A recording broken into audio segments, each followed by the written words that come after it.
Think of a time you had to prove that you belonged.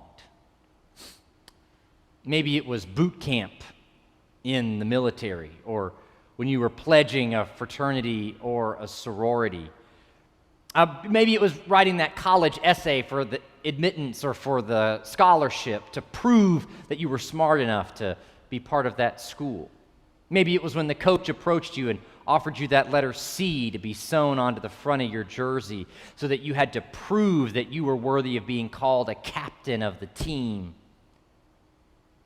Those are just a few. There are lots of other places where we're asked to prove our worth to belong to a group. But how do we go about proving ourselves in more subtle ways? You buy a pair of Tom's shoes because you believe in the mission that they have to the poor. Every pair you buy, they give a pair away. But you also want to signal to people when you're out and about in your Toms what kind of person you are. Or you pay for the golf club membership. You don't even really like golf, but all the other partners at the firm have a membership there, and you don't want to miss out on any dinner invitations. Or maybe you buy that little stick family decal to put in the back window of your minivan to make sure that everybody knows that your family is very important to you. Most groups, whether they're official communities or unofficial affiliations, they have some kind of signal, some kind of boundary, and you've got to do your part to be on the right side of that boundary if you want to be included. Entrance into that community is based on certain rituals, certain affirmations, particular behaviors. It's these boundaries of belonging that have always plagued the Christian church. You see, our people, we don't come from the same ethnic heritage, so we don't share the same sociological, anthropological story. There's no official language of Christianity that everybody has to learn, but the faith is practiced in every language. There's not a measurable mark like financial giving or number of hours you commit to service that you've got to fulfill in order to keep your membership up on the rolls. And so it's hard to tell when a diversity of believers come together into the church, what are the essential elements that bind the community together, and what are the cultural separations that must be worked through or overcome. Now, Paul's dealing with this exact situation in Rome. So if this sounds familiar in the 21st century, be assured it's nothing new in the life of the church. It goes back to the very beginning. The Bible itself talks about such things. One of the issues that Paul's dealing with in his time is food. Some of the people who've come into the church have been practicing Jews beforehand, and they have certain dietary rules about what you eat and what you don't eat. And so they wish to still honor those dietary rules, even while being a member of the church. You also have people from the pagan temples of the Roman gods who've come into the church, who've given up eating all meat at all and become vegetarians because the slaughtering of animals is so closely affiliated with pagan temple worship in Rome. They just can't see how you could do that and not actually be worshiping those gods. And then still you have in the church folks who've already got a pig butt in the smoker for the church potluck that night in the parking lot that they want everybody to eat. And so the meat eaters are accusing the former Jewish people of being too conservative, too stuck in the past, just wanting to keep everything the way it was with the tradition. They're not willing to welcome God's liberating freedom. And those who've come out of the pagan temples of the Roman gods look at the meat eaters and think, these folks don't look any different than all the folks who go and worship the Roman gods. All they're doing with their religion is just accommodating the culture. The other issue is the calendar. Folks from the Jewish tradition, they still want to honor the Sabbath every 7 days. Those from these pagan temple backgrounds, they have certain days that have been honored and marked by their calendars, and that's tied to their economic status. It's tied to their societal relationships. Can they still mark those days or not and be faithful Christians. So there's factions about how to observe certain dates on the calendar. And so the people write Paul, and they want to know who belongs and who doesn't. Just lay it out for us, please, and we'll either whip folks into shape or we'll kick them out. But Paul doesn't fall for this game of boundary making and deciding who is on the right side. What does he say about diet? You heard him. If you eat meat, don't despise the ones who don't. If you are a vegetarian, don't judge the meat eaters. God has welcomed them. Holy days? Observe them if you wish, but remember they're to be observed in honor of the Lord. Whatever practice you observe, do it to honor the Lord and not to virtue signal which team or faction you're on and who you have no interest in affiliating with any longer. Thank you very much. In fact, the apostle says later, if your behavior lived in the freedom of Christ is causing someone else's faith to falter, you are no longer walking in love. Do not let your behavior be the ruin of one for whom Christ died. That's the key verse. To see each person, even the vegetarian, the meat eater, the Sabbath observer, the seven-day worker, as one for whom Christ died, as one whom God has welcomed. The greatest threat to the church, and the apostle addresses this in so many of his letters, Galatians, 1st and 2nd Corinthians, 1st Thessalonians, and here in Romans, is this concern he has of church members who want to elevate their virtuous behavior as the standard by which all others should be measured, and they don't care for you anymore if you don't honor those things as well as they do. To hell with them if you don't do it my way. Drawing these preferred boundaries. And again, the apostle calls the church to unity by addressing this sin of factiousness. Judgment is not our job, he says. Paul will not tolerate schism and division. That is the existential threat to the Christian church.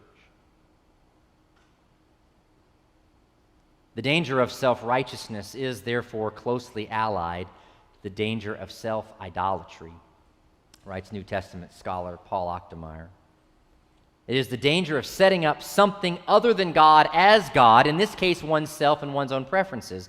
Besides, Paul points out, since we all will be judged by how we've conducted ourselves as Christians, we ought to have enough to worry about in respect to our own conduct without taking on the additional burden of shaping in minute detail the lives of other Christians.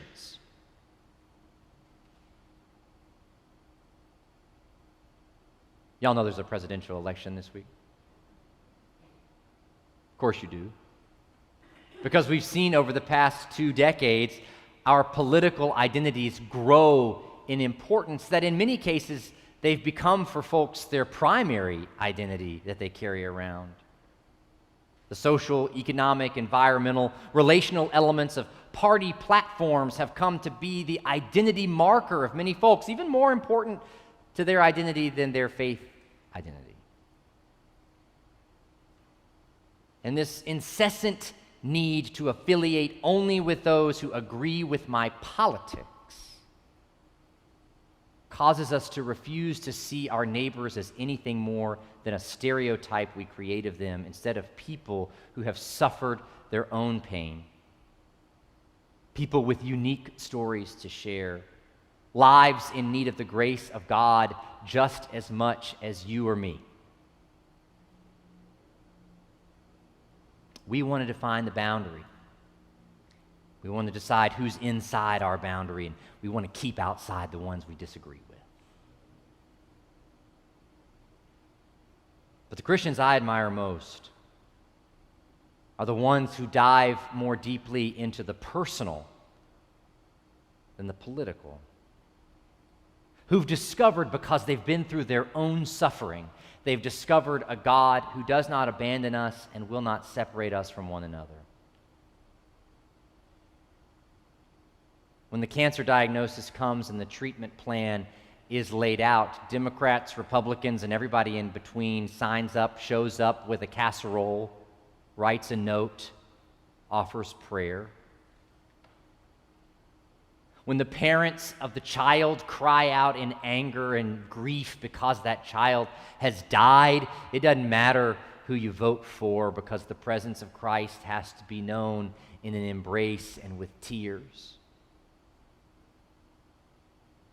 When the divorce is finalized, the future is murky and all seems gone, you make the call, meat eater, vegetarian, Sabbath keeper or not. And when the baby's born, you celebrate. You knit the blanket, you sew the label onto the baptismal quilt. Confirmation mentor, Bible sponsor, helping to serve homebound communion. We don't vet those requests to say, well, does that person meet my political ideology and therefore refuse to help or serve those who don't agree with us? Because that would be idolatry. Making something other than God more important than God's presence and God's grace in our lives. I think it's interesting and instructive that today is All Saints' Day. We've got a lot of calendars that we have to keep up with in our lives. Don't forget the holy rhythm that is the calendar of the church. Every time we have an election, All Saints' Day is always the Sunday before that Tuesday election. What if the Holy Spirit has crafted the rhythm of the church in such a way? And so this week, I looked at the obituaries of the saints in our church who've died in the last year, and I'll tell you, what I didn't find in any of them was their voting record over their lifetime. I didn't even find that they listed their political party affiliation. And this is an obituary. These are important words. These are the things that people want to be remembered for in their last public remembrance in the world. You pay money for each of those words. Nothing partisan was there, but I will tell you what was there.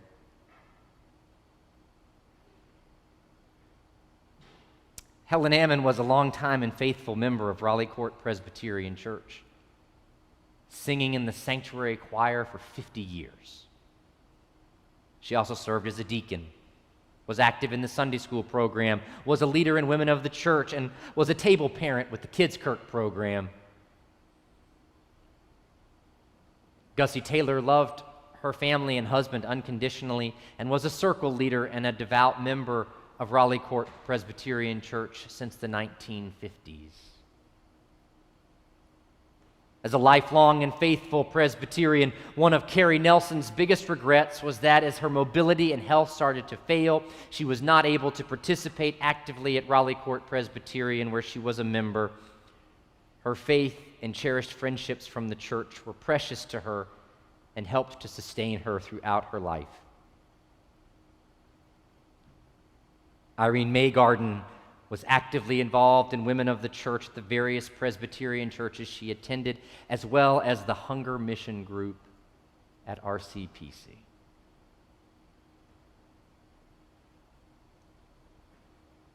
We do not live to ourselves. We do not die to ourselves. If we live to the Lord. If we die to the Lord. So whether we live or whether we die, we are the Lord's.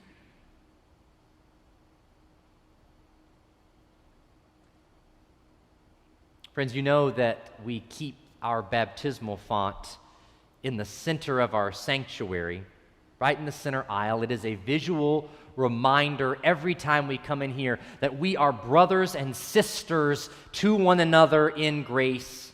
The waters of forgiveness and acceptance are what define us. They are the paramount word that reigns over every other word that is spoken or heard. So let me tell you, the day that we decide as a church that we've got to narrow the boundaries of who's allowed inside of our community of faith by the standards that I put out there, then I will be the first to push the font into the narthex, and I will drop my resignation letter in the bottom of it as I leave.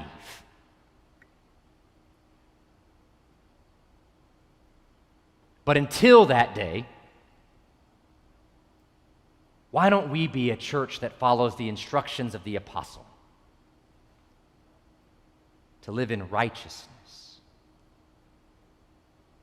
to live with peace and joy, in service of Christ and our neighbor, to work for mutual upbuilding, to walk in the way of love. This week, next week, in all the weeks to come, and asking for God's grace and guidance to no longer see our neighbor as an other, but as one for whom Christ died.